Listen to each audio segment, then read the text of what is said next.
What's up, all? JC3 here, the baller of YouTube, the general. Welcome to Topic Tackle. My take for today is on why Paul George is the most underrated player in the NBA. I don't think he receives nearly enough credit for how good he's been in his career, and hopefully you'll understand my point by the end of this video. Keep showing the support as you have been by giving this video a thumbs up and by leaving feedback in the comments down below. I'll be ready to read and respond to your comments, so let them fly down there. And let's get going with today's topic. To start, I'll name some other underrated players. Jimmy Butler, Klay Thompson, John Wall, Damian Lillard. There's definitely a case to make for all of them, but when I chose PG, I considered this: physical attributes, versatility, increasing stats, rating at position, past achievements, media attention, teams played for, and overcoming adversity. Okay, let's start with physical attributes. No other player on this list is 6'9" with a 7-foot wingspan, making George one of those unique guard/forward combo players. Kevin Durant shared that, "He's my favorite player in the league. I've been saying that for a while. He's just so smooth, man. He can do it all. Can pass, can rebound, can defend, can shoot the J, can post up, handle the ball.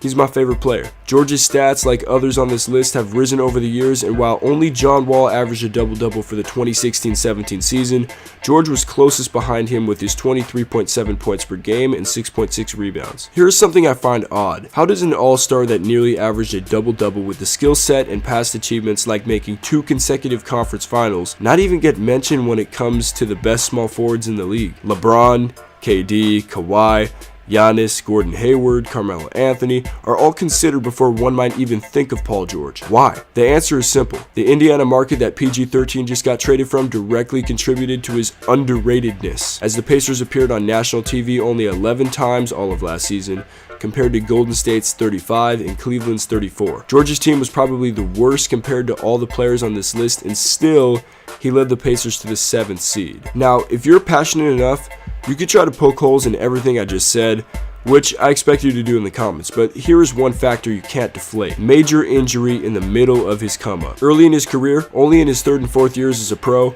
George had to battle head-to-head against a prime LeBron James, one of the greatest players ever, with Dwayne Wade and Chris Bosh at LeBron's side. Wasn't easy for a young player, but if you watch those series, you would know that George began to make a name for himself and didn't back down. The Pacers took the Heat to 7 games in 2013 and 6 games in 2014, with George averaging 19.4 points per game and 6.0 rebounds in the 2013 series, and bolstering his scoring up to 24 points per game in the 2014 series. 2014-15 was going to be his year, but we all know he suffered that terrible leg injury in the first USA basketball scrimmage game. PG came back to attempt a late season playoff push, but it didn't work out. So, to come back early, then have the numbers he's had the last 2 years with consecutive playoff appearances is impressive. And under the radar too, as George hasn't had a chance to compete deep into the playoffs since 2014. Playing for the Thunder now will surround PG with other superstars, giving him the opportunity to excel in his role. I feel like we haven't seen a lot of Paul George since the conference finals, and we take that for granted, but I recognize game,